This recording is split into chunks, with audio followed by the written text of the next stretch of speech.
I'm the director here at the Photo Center, and tonight we are welcoming Katinka Herbert and Ron Beinner in conversation. I'll read a little bit about Katinka. Oh, that's loud. A little louder? A little louder. Okay. Good? Okay. Katinka is a commercial portrait photographer based in London. Her work is highly constructed, immersing her subjects in a world of seduction, theater, and enigmatic humor. This approach has fueled a highly acclaimed career in commercial portraiture, capturing A-listers from Beyonce to Brian Blessed, Hulk Hogan to Heston Blumenthal. Alongside these assignments, she regularly works on commission for clients such as Adidas, Gillette, Jaguar, Land Rover, The Observer, Guardian, Telegraph, and The Times. Her accolades include a catalog of international award shows, and she is represented by Process in London. Then we have Ron Beinner, who's been a wonderful personality through the Photo Center, who's done many of our In Conversations, is back. Ron Beinner is a longtime editorial photography editor and producer. He worked closely with the editors, writers, photographers, and subjects to create covers, portraits, and portfolios for Vanity Fair magazine around the world for over 20 years. He now works in the tech field. So welcome, Ron and Katinka.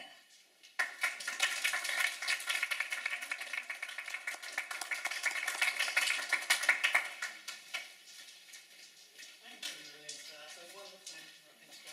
So it's all set up. Okay. Right. Do you have a particular side you want to be on? You know, I'm fine on this side. You can go on the camera side. Okay. You're more photogenic than me. I don't know about that, but that's something. I got a few notes over there. Isn't it wonderful to be here at Harvey Milk Photo Center? I think it's one of the premier photo centers in the U.S., if not the world. If you haven't checked out the dark room, it's surreal to me. It's throwback to my old days when I used to work in the dark room, and it's delightful to be here. Melissa, thanks for the lovely introduction, and thanks for having us this evening. Thanks for the opportunity. As Melissa said, my name is Ron Beinner. I'm a long-time photo editor, great respect for photographers, photography, environmental portraiture in particular. I was very lucky to fall into this job. It was kind of the glamour is beyond what I ever thought I would be involved in. It was sort of on the edge of what Joni Mitchell used to call, or said in her Free Man from Paris, the star-making machinery. So you could watch the icons come and go. And it was always kind of these bigger-than-life moments. So I understand what goes into the making of these and the decisions made. So I'm particularly happy to talk to you about your portraiture, the environments that you've created here. And I'm very impressed with the bodies of work that show you. And we're going to have a conversation, and we're going to talk about your inspiration. We're going to talk about how you came to take these portraits and meet these amazing characters.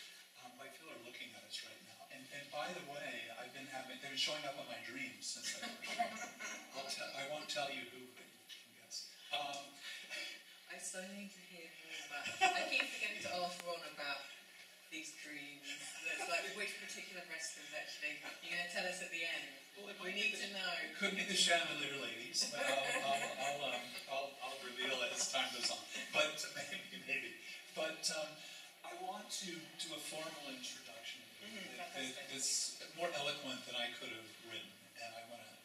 Do you mind? I'm just going to read it. Okay, thank you. So, Katinka Herbert.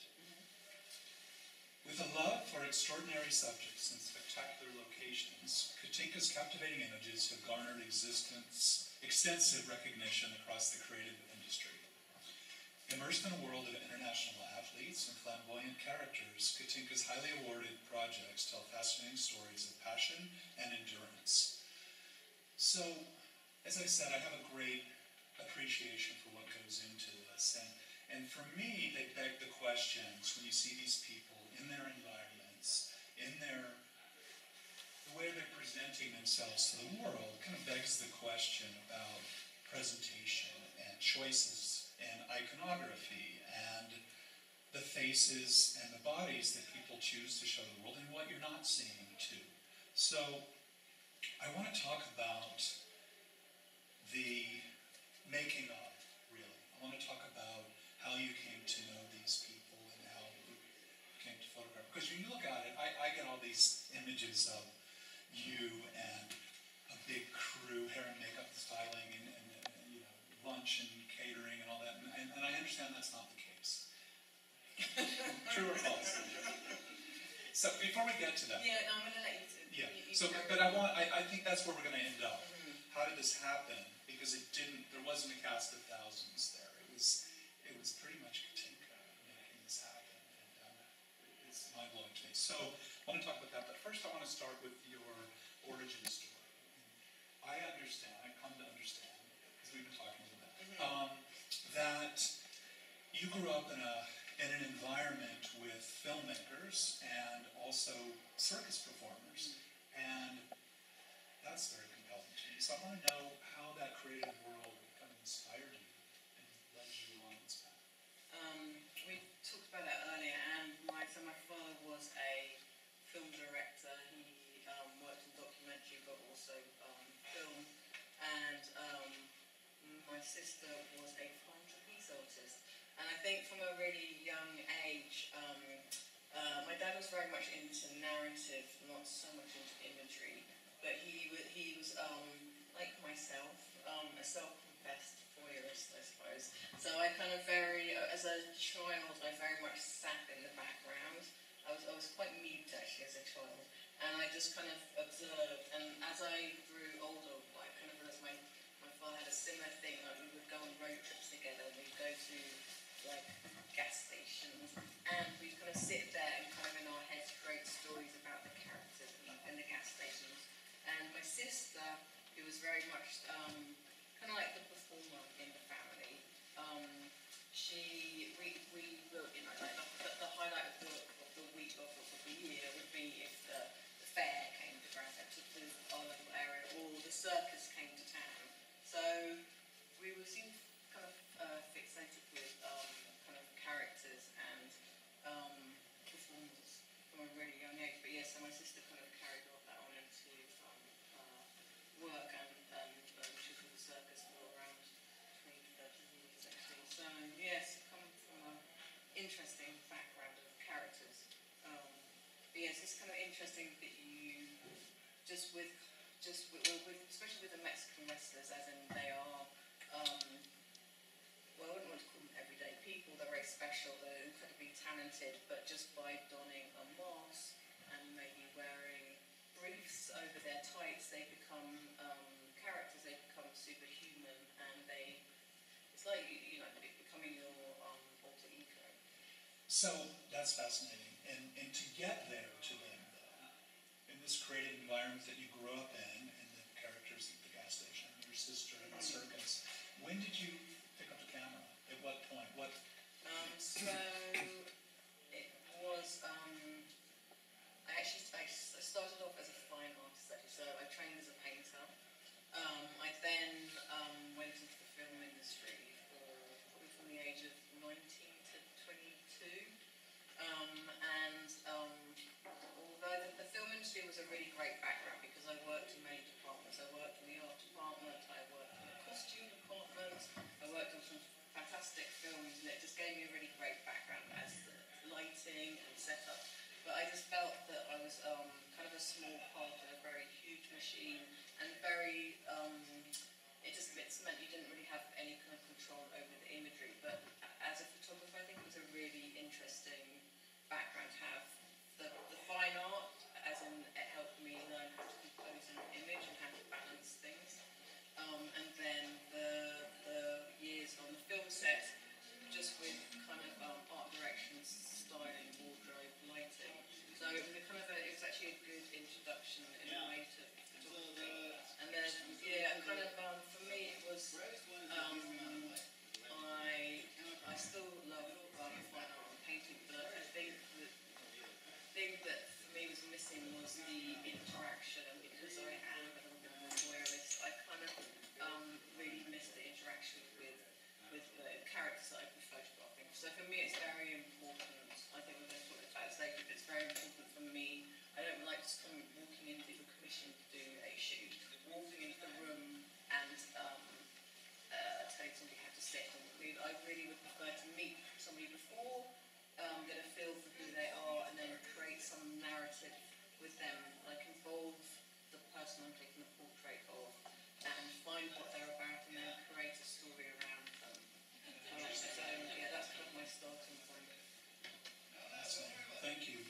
You know, a lot of people in the photo business, photographers, editors, people I worked with in the magazine business certainly, all of our inspiration, or much of our inspiration, came from Life, Look, the Time, the Fortune, the magazines on the coffee table when we grew up. And I worship those photographers.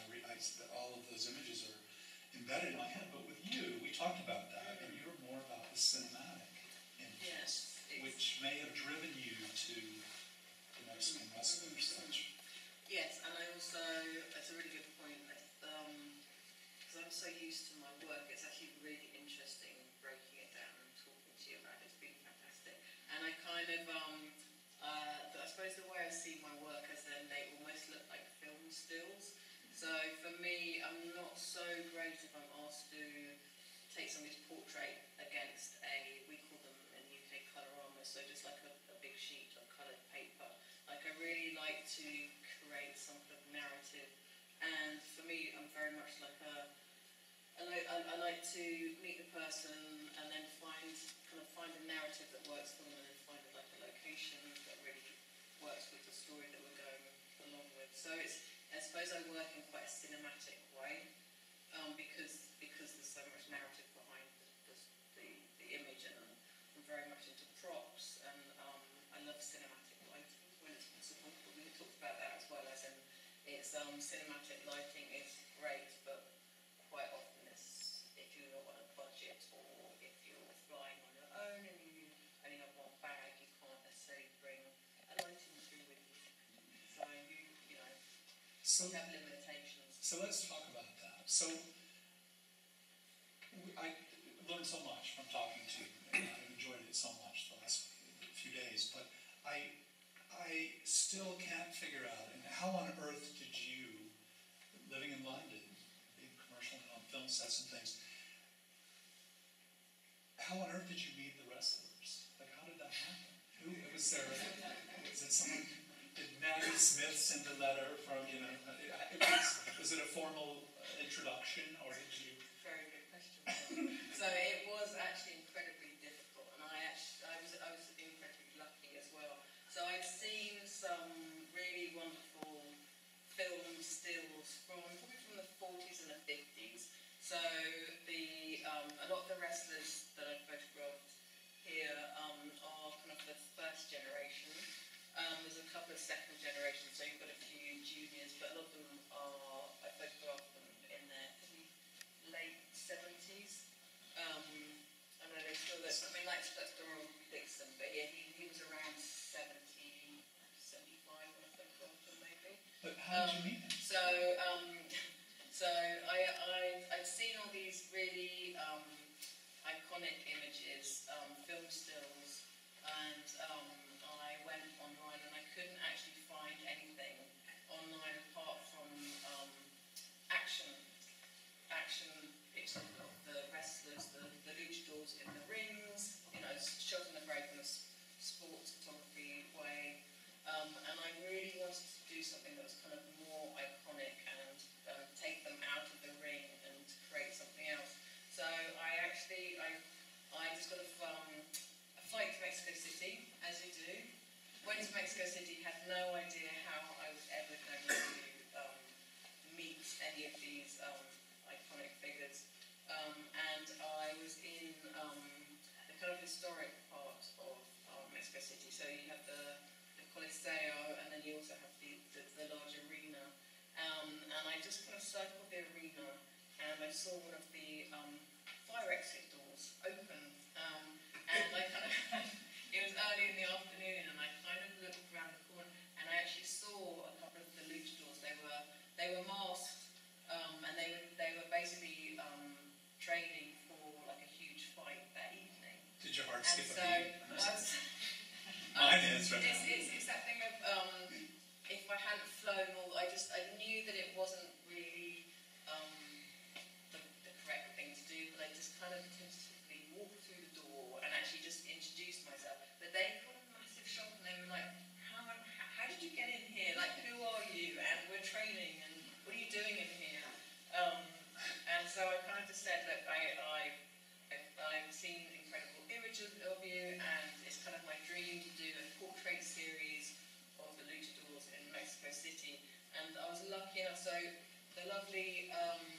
behind you, Dr. Wagner. That's actually Dr. Wagner Jr. Yes. Junior. He's Dr. Wagner Jr. He's an incredible athlete. And he happened to be training with a wrestler who was from the US but was bilingual. Because I speak very basic Spanish. I don't think he would have been very impressed, but the guy that he was training with spoke Spanish and English, and I explained to him what I wanted to do, and Dr. Wagner was actually incredibly accommodating and said, look, this is going to be really hard because you can't give out anyone's phone numbers, you can't know anyone's names, but let's start off by doing a few shots. I'll let you do a few shots with me. And that was just a really great in, because I think, it was a little while ago, and things might have changed slightly, but I think being female didn't really help. I think they questioned whether I really was a professional photographer. It's a very kind of macho scene in Mexico City.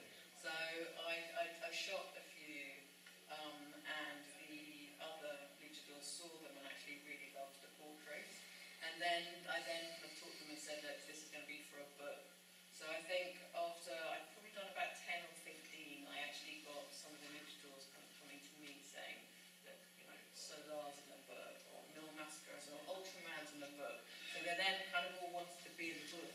But this actually carried on until the book was like going to the publisher, and there was a couple of wrestlers that were really, really tricky to track down, and they kind of eventually got in contact with me, but it was kind of going to the printers. And this was like 6 years later, having sent multiple emails and having conversations with them. So a few missed out.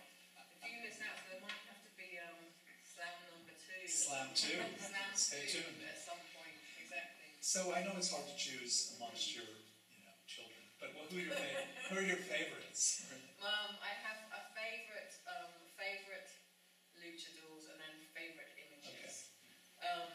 And I think the one that kind of people seem to be really drawn to is, sorry to point behind you, two gentlemen over there. We have the larger A0 size print. That's actually Viano 4 and Viano 5, who are actually brothers of this lovely gentleman here in the pink lycra with a heavily scarred face, which is actually self-inflicted.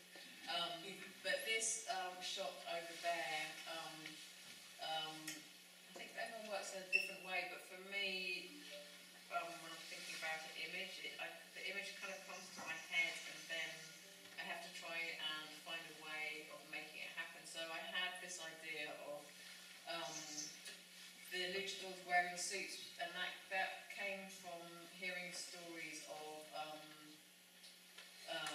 the wrestlers when they go to weddings, when they go to funerals, when they, I was talking to Ron about this earlier, but I'll keep it brief, this story, there's no children in the room, but when they actually come out the ring and they happen to chat someone up outside the ring, they do actually pick up girls or boys and actually go to hotel rooms, but fully masked, fully caped, and they never reveal their identity at all. There is a picture in the book of a young wrestler called Fabian, and I kind of set something up to replicate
might be the one that's in my head. It could not be. But I think this might be the one that Ron dreams about. But we need to know more about the dreams. I thought I saw them at the Tattage Grill, sitting just like that. Maybe not. But what I'd love to really talk about is how your commercial work interjects with the Venn diagram of how they intersect, actually. And this particular picture, and tell me about your experience on set with art directors and their kind of maybe knowledge and perhaps infatuation with this particular image. Yeah, for some reason, so I work as a commercial photographer as well, and we can talk a bit more if anyone's interested about that, but for me, these are kind of like my passion projects, they're personal projects, and I'm really passionate about doing the wrestlers, but also the movies over there, which is like an ongoing project. But for some reason, every time I do a commercial shoot, this one always pops up because I think that they feel that it's maybe because it's accessible and because it's got one light and there's something quite comedic about it. But it comes up again and again, and people always want me to recreate this one. And I was saying to Ron, it's a little bit like when you do something, maybe in a music career, there's a song that you've done, in the first few years, and you've really moved on, and your lighting has moved on, but people keep asking you to replicate the same image. But it's not that I don't like it, it's just that it was very, very quick again. He was at home, his two kids just happened to come back from school, and I saw right there, they're not twins, but they look like twins, and it just looked very, they're with their dad, they are both professional wrestlers now, but especially the one on the left, I kept on saying, okay, dad and big brother are really straight faced, like no smiling, and just this little smirk. You're gonna see it just kept on, like it was like the whole way through, so I kind of left it like that. Well, I find it fascinating that an art director would. I don't find it unusual that they'd fall in love with this image, but the production value, the fact that you travel so simply, and I want to get into that. I want to talk about the movers now, and we can come back to the wrestlers. But the production value is so high here. So my fantasy, my imagination, when I was looking at your pictures before we met, a few weeks ago I came and spent some time here with Melissa, and it was such a great day. And it was so fun to just take them all in, and I just was realizing, and if you've had a chance to look at them closely, you see how beautifully done images. The lighting is they're technically beautiful. The composition is beautiful, and to me that says high production. So I picture you arrive. This is my fantasy of you. So you correct me or tell me I'm right. Okay. So you land in Havana. You've got your visa and everything. A 56 Buick Skylark picks you up. This guy with the straw hat, the Panama hat, and you're whisked away to the Tropicana where the chandelier ladies are in hair and makeup. And your lighting team's been there ahead of time, and the permits have been signed. And that's pretty much how it goes, right? Yes, Ron. So I actually love the fact that Ron lives in a fantasy world. No, and actually I would love to live in your dreams and your fantasy world. But actually, it was a very different story with all of these actually. And I think especially the ones in Havana, because it's not an easy place to shoot in some ways. It's fine if you don't have any equipment that looks professional. So as soon as you land at the airport, if you have anything that looks like a professional photographic light, you are taken off to be interviewed. And I usually just take one very old photo head, one camera body, and I still get like a red tag on my bag and get taken off for at least 3 hours, and they kind of ask, and I just say I'm just a amateur photographer and I'm quite interested in doing a few pictures when I'm here, and they kind of release me after a few hours, but I have actually started pulling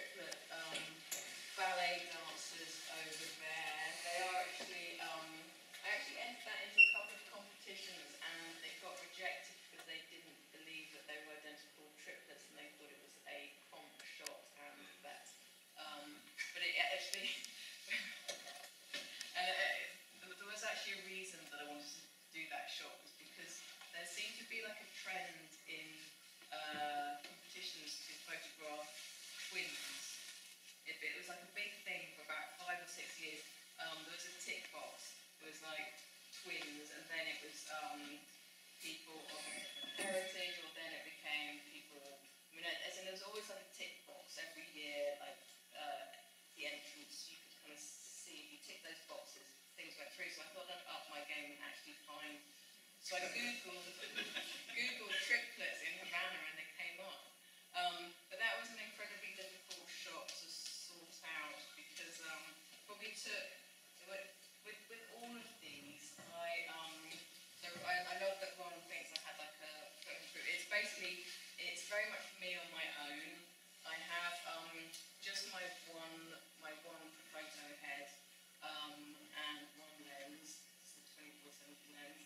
And that particular shot, I probably went to check it out about 5 times just to see the perfect time of day, because I love those sharp lights behind. But I also turned up, and it was a derelict building, and they are part of they've actually moved to Philadelphia now, but they're part of the National Ballet crew, like a exactly, ballet company. And so I spent the first maybe 2 hours sweeping the floor because there was a lot of dogs roaming around, so the floor was covered in not very nice stuff. And then I was very worried about their feet because that's kind of their trade. So I then spent another hour sweeping up old bottles. But then there was also a massive problem with the lighting. So it was actually quite dark, and I had one light, and I didn't have like there was a plug socket right on the left through the door. So the guy that was kind of working, he kind of got every bit of cable and then put all the cables together to try and make an extension cable, so I didn't have one. And there was actually sparks coming out of my laptop, and the light fused a couple of times. And then just as I started shooting that one, you can see the ceiling is missing like a few tiles. It actually started raining. So although that is quite narrow, I'm actually on my own under a black plastic bag with rain going on my head and the sparks coming out of all the electrical equipment. But I'm very happy to say it looks quite serene and peaceful. But yes, they're very much. I shoot on my own, so I'm doing the lighting, the digi-op. I spend days and days looking for locations. Even, for example, like the green wall here, I probably walked about 3 days with a particular green as a background, and that's actually like a handball court. It's on a beach, and it's the same thing. I had to kind of pay off a few of the teenagers because they were like in the middle of a game, and it was like the perfect light, and I had to get them to move. So even for those shots, they were quite complex. Yeah, I'm quite a location now, so I could go through whichever images anyone wants to go through and explain how hard they work and set up. Like the touch of the dance, we can talk about that one. Yeah, let's talk about that. But you know what I'd really love to ask you is how you met them. I know you Googled the triplets, but how did you find the others? What was your connection? Usually, if I would go, there would be a linchpin, there would be a fixer. Yeah, sure. So no actual fixer. So for the series in Havana, the athletes train in camps. So most of them leave their home camp, and there's kind of like a Soviet-style concrete, concrete blocks, and they're all in the training centres. So they come from quite a young age and train probably from the age of maybe 8, 9, 10 years old, for 10 years. So I actually hunted down where the training camps were, and in my usual fashion, just like strolled in there, a bit like when I was walked through the emergency door at the arena, and actually met this lovely guy, Louis, who's he is a Olympic standard fencer. He sadly he was meant to be in the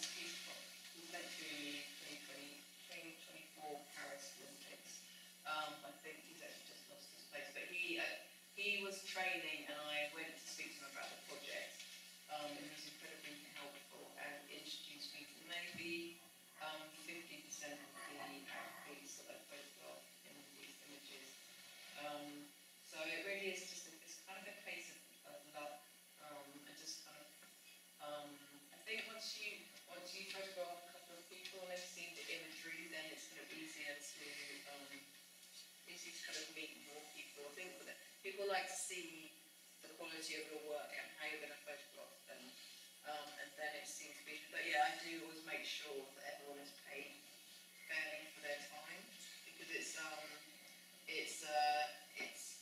also, I mean, it's not really meant to be leaving a camp. So it was a case, I was talking to you earlier about it, of with the casting, I'd sit in, I'd get a cab there, and then they'd have to sneak out, and then we do like the casting in the cab, and then I'd let them know where we're going to do the shoot.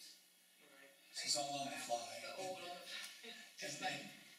Fascinating. Tell us about the two swimmers there with the diving board. I'm really interested in that. Because those two, are they divers, I suppose? Yeah, they're pentathletes.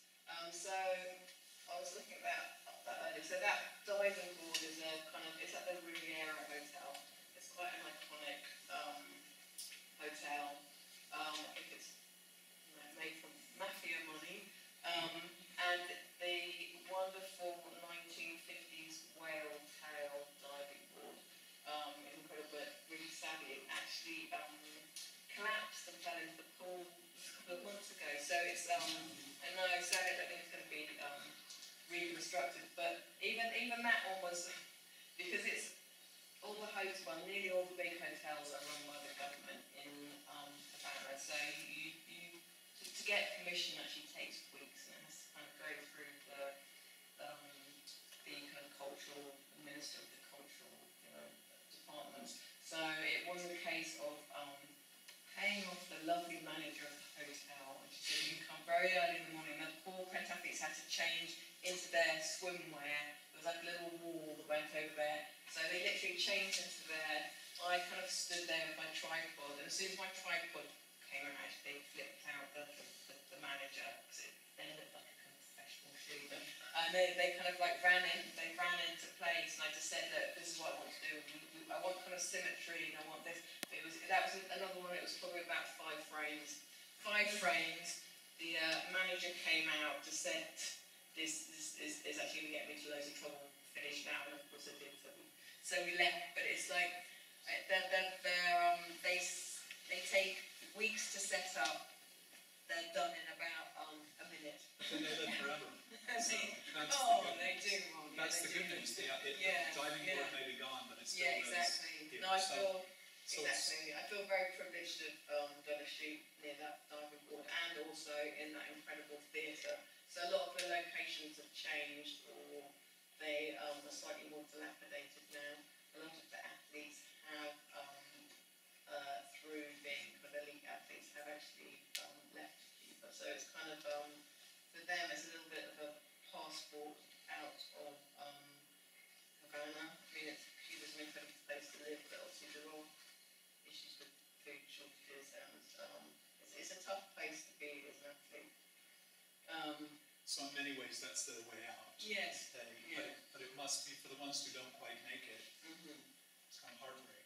Yes. That's the obstacle. Yes. So, but the dream is to perhaps move on. So let's go back. I want to talk about the way you collaborate. Because even though you work alone, I see you as a great collaborator, because you're making friends, or maybe paying off the hotel manager. You're doing what you need to do to make the image that you have in your mind, right? But when it comes to your commercial work, you're collaborating with art directors, etc. But what's it like? Like, if you haven't seen Katinka's book Slam, I find the cover pops out. It's amazing. It's a beautifully done book. But how did you do that? Did you do that on your own, or did you work with an editor, or what's that process like? So for Slam, actually, because Slam is, we've only got a few of them here. There's a huge range of portraits in Slam. Because there was so many, there was a particular picture editor that I'd worked. I worked on a magazine. I've worked on many publications, but there was a particular magazine, and I just felt that this particular picture editor had an incredibly good eye. So it was more a case that I kind of said that this is my choice, and there's hundreds of images, and she went through, and it was just really great to know that the ones that I'd chosen, she also kind of was always that thing I do find on a contact sheet with a good picture editor, they are drawn to the composition that seems to work the best. And I always feel with, well, it's not contact sheets anymore, but I personally feel, I don't know if everyone else works like that, but as soon as you look at your images, there's one that kind of pops out. Sure. And you can go back multiple times, like a year later, and it's usually exactly the same one pops out. And you can scrutinise them, but actually it's good to stay with your first choice.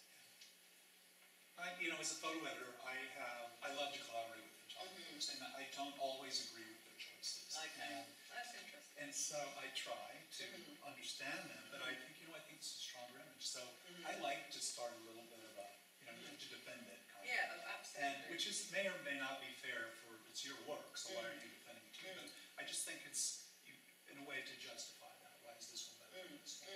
But when you only have 10 minutes for the subject, it's fair. Makes it easier, the So editing process is so we've got two, it's this one or this one. They're kind of the same. But I like that process, personally, of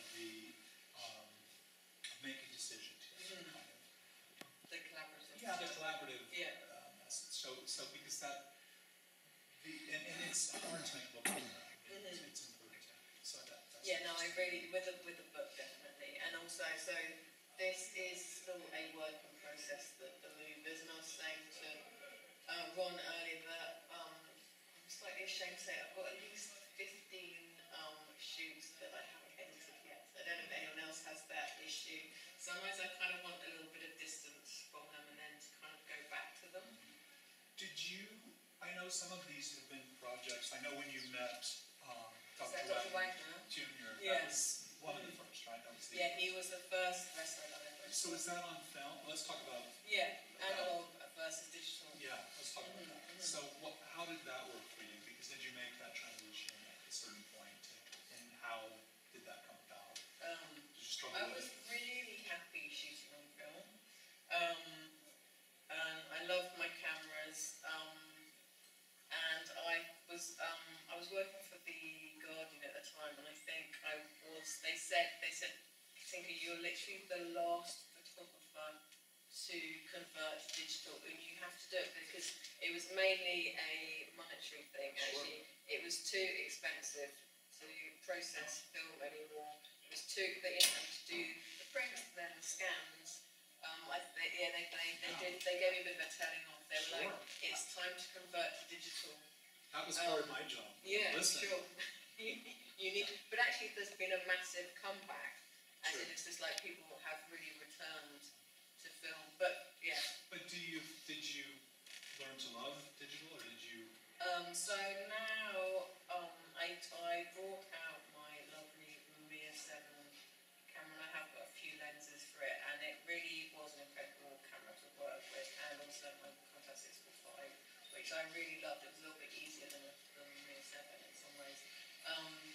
But I think now I shoot tethered, and I use Capture One, and I just use anything. I've got a couple of Canon 5DSs. I now think shooting on film is absolutely terrifying because it's like I'm so used to now shooting and then seeing it on a monitor, and to actually go back. I mean, Polaroids were great, but with my Mamiya 7, there wasn't. You couldn't even use Polaroid with it. The Contact 605, you could. So it was like shooting blind, but I think for me it was a really great background to have because I still shoot digital in a similar way that I would shoot when I shot on film, as in I wait until the lighting and everything and the setup visually works for me, whereas I've seen photographers work that have only ever used digital, and they shoot and shoot and shoot, hoping that when they edit, that there'll be an image that works. And because I've shot on film and it was so expensive, I don't shoot like that at all. I shoot a very tiny amount, actually, because I wait until it looks right. And you can tell when it looks right, and then you might do a couple of extra ones. So yeah, I shoot like a film photographer, but on digital. And those days of the Polaroids with the Mamiya or something, and you have it back, and you look at the Polaroid, and everybody's over against it. Everybody weigh in. It's so annoying for the photographers, I know. But then you get the film back, and So you're in love with That's this such a good image point. that's really not. Yes, it's just on the Polaroid. Yes. So I think digital Mhm. doesn't have that problem. So there are many advantages to digital, even, and I think it does have the richness of the old. Yeah, I think you can. I think with because I'm not. I try and use post-production sparingly. I'm not a huge fan of comp shots. I like to try and get it right in camera, but it is really fantastic. You've got. I mean, I can do basic Photoshop myself, but actually I use a really good retouch. I use also a photographer. It's just tweaking the grade so that they kind of work, and you can help, you know, with add, you can, I don't know if anyone's against it, but you can add a little bit of film grade, and you can make them look a bit kind of cinematic and filmic through the grade of the images. So although like nearly all of these were shot on film and these were shot on digital, hopefully they kind of you know, they kind of work together. I think this style, I think my style has changed massively actually over the last 20 years. They kind of seem to flow quite well together still. So Digital versus I can't quite believe it, but we only have 5 minutes left. I really sorry. So, and I can talk to you, I'd really like to Yeah. ask you some rhetorical questions, which I don't think are fair questions to ask. But if you could have gone, I'm asking, Yeah. if you could have gone to Cuba with the crew, Yes. would you? I would absolutely love to go to Cuba with a crew. I think it would just there's still a few images that it's like that I've got there's a guy that I've been working with on commercial shoots that's just phenomenal with lighting, and it's just that thing of I am very keen always, even on commercial shoots, I'll spend ages designing the lighting in my head and then drawing it out for them. But to have a crew and have to have more equipment there would actually be quite phenomenal. And for me, I always felt my job was that of sort of a protector. So you build a little cocoon around the photographer and let them work their magic and do their thing, but they don't have to worry about the permit guy and somebody throwing you off the property or having the subject get dressed in their car. So to free you up that way, because there is something about that drama and tension that heightens the experience, I know. But to be able to be free. No, Ron, I completely agree. And also for me, it's really important to make the subject feel comfortable and to have enough time to interact with them. I really don't like rushing people. For me, it's really good to have a good connection with somebody because, you know, I don't like, you know, the problem with shooting on your own is that I'm being the digi-op. I'm checking all the cables are okay. I'm hoping there's actually power.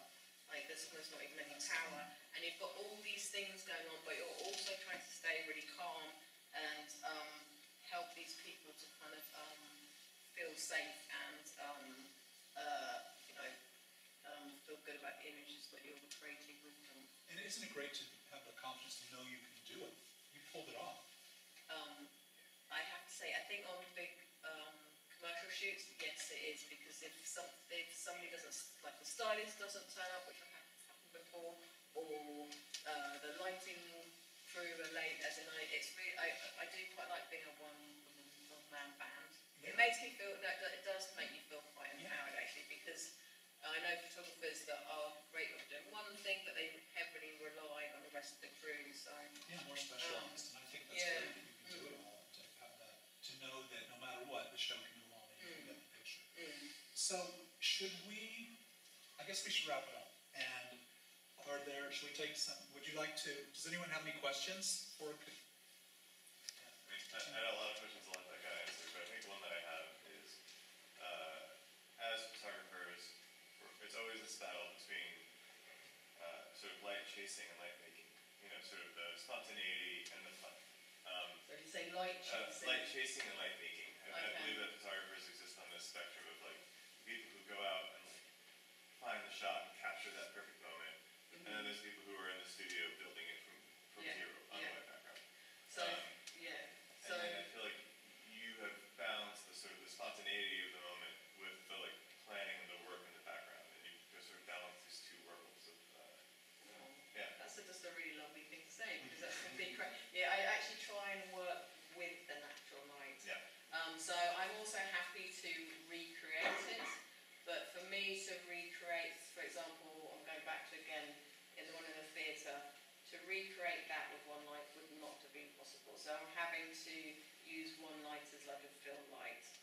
would have liked to have gone further with it, but it just means that you have to be very careful about where the light is. And the one with the Tropicana dancers, with all three of them, were like really kind of waiting for the golden hour, so that it's, you know, it gives you a very short amount of time, because you've got three girls with chandeliers on their heads, and the Tropicana sign wasn't working, so I had to kind of try and rewire that.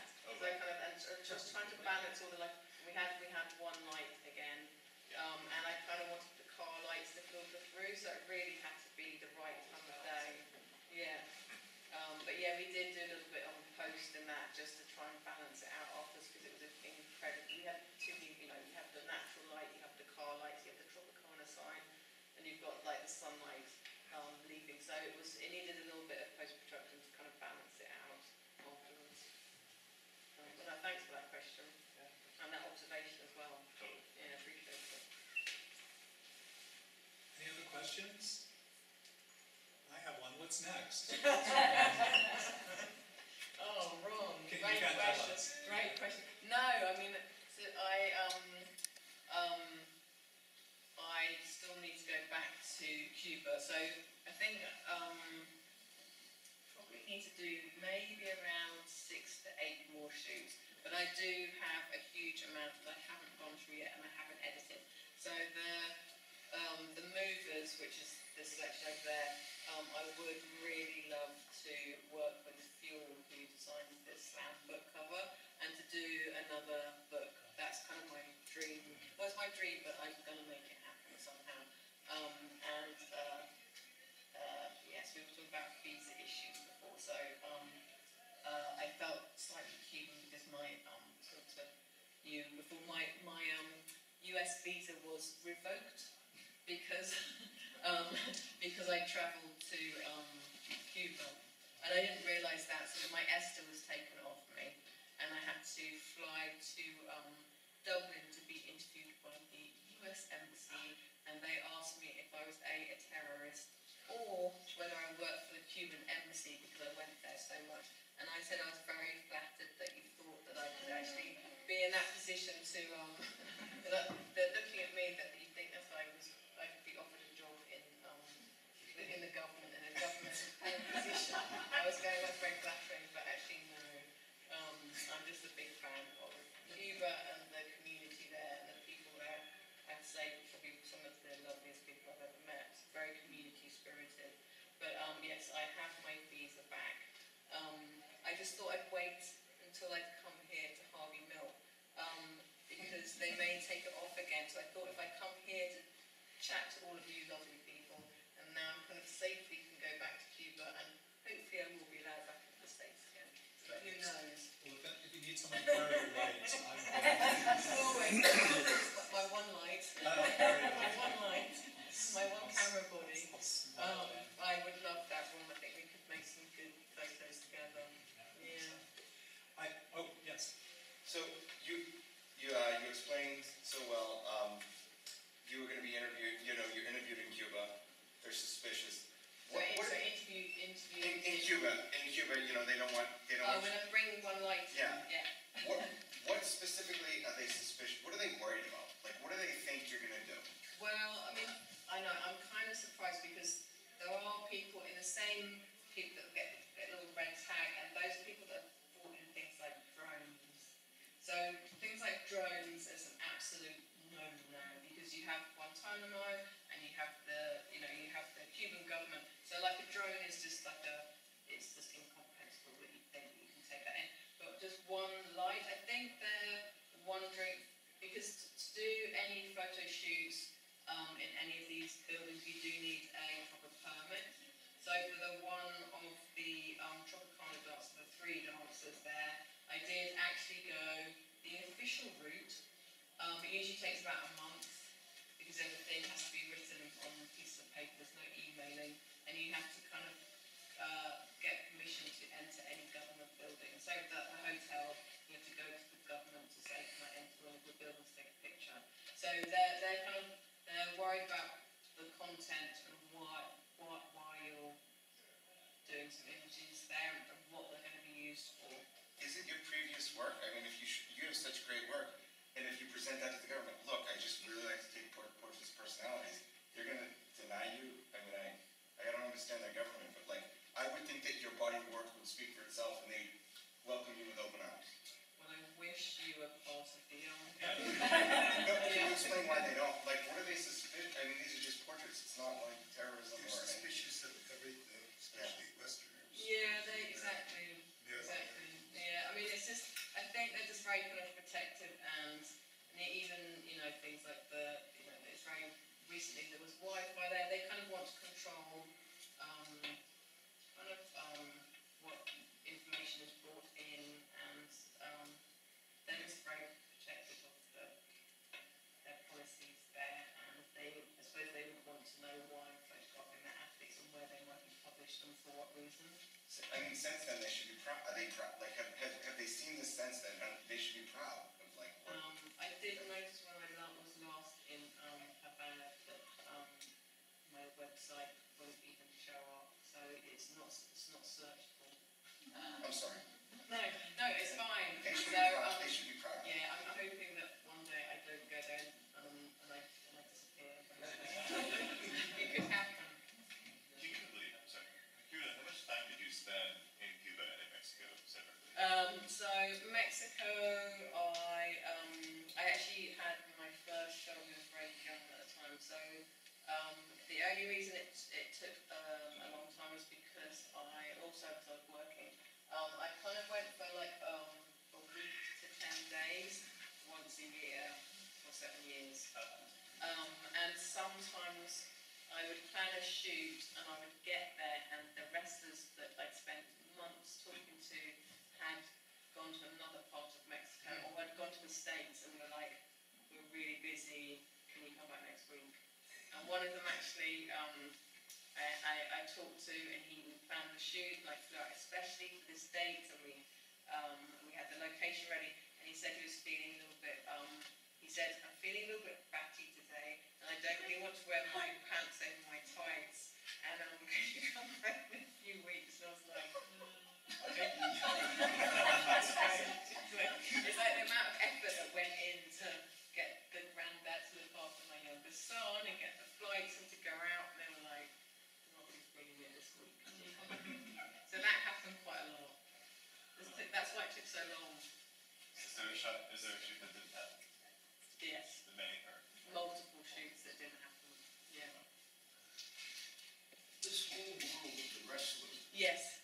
I noticed that they have the same thing in Mexico, or something similar to that in Mexico. Do you know when this began and how I they do. created this fantasy? Yes. So we want to know a little bit about the history of lucha libre and the mass wrestling in Mexico. Mm-hmm. Yeah. We saw the Museum of Modern Art Yeah. brought them over here and gave a production in the main atrium of the Museum of Modern Art.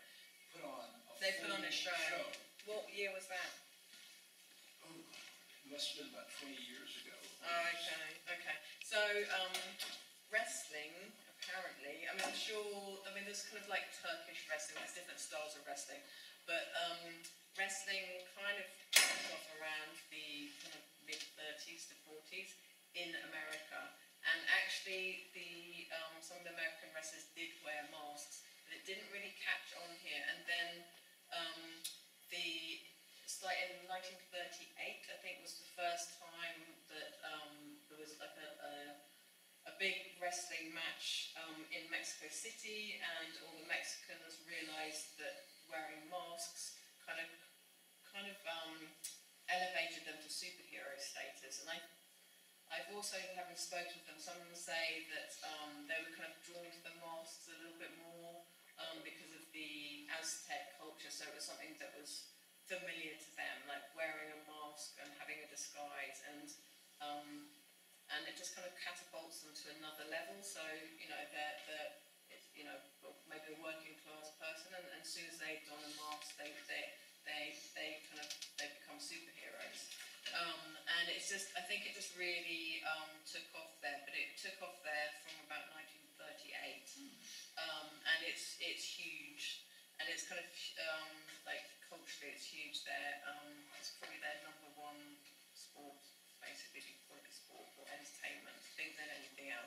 But there's also like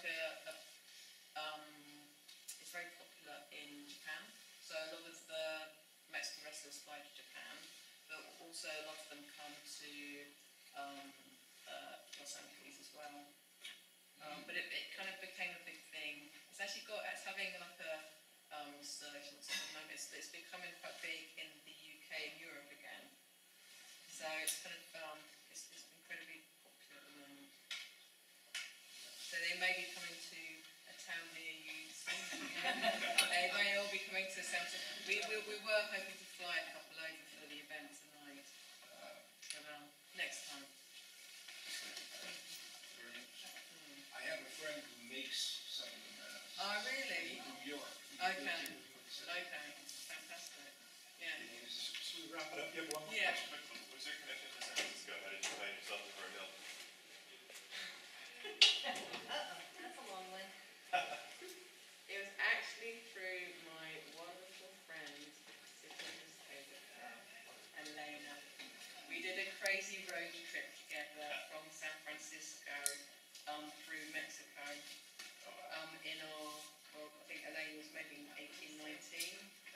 I was 93. Yeah, exactly. And I've had a connection with San Francisco through other reasons for many years too.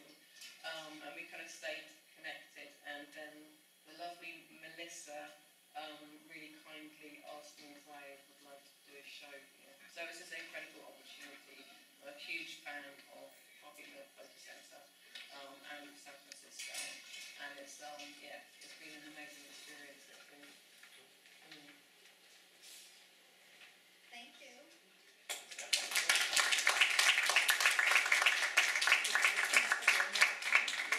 I don't know if you've noticed this, but as I'm standing here talking to you, it's like the Mona Lisa here. These eyes are following me and you and all.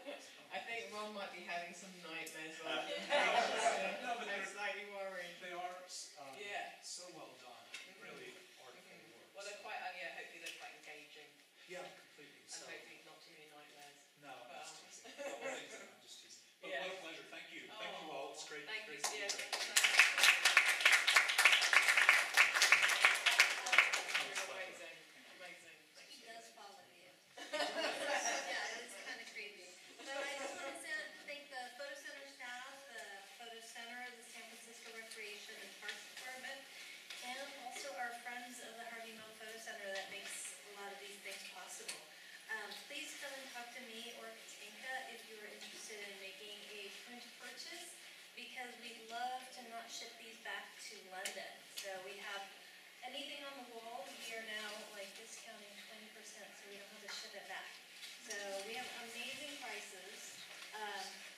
So please come and check out the price sheet and let us know if you have any questions. And then if you want something smaller, we're probably going to be making an order and having that shipped here. And if you're interested, there would be no shipping charges, but just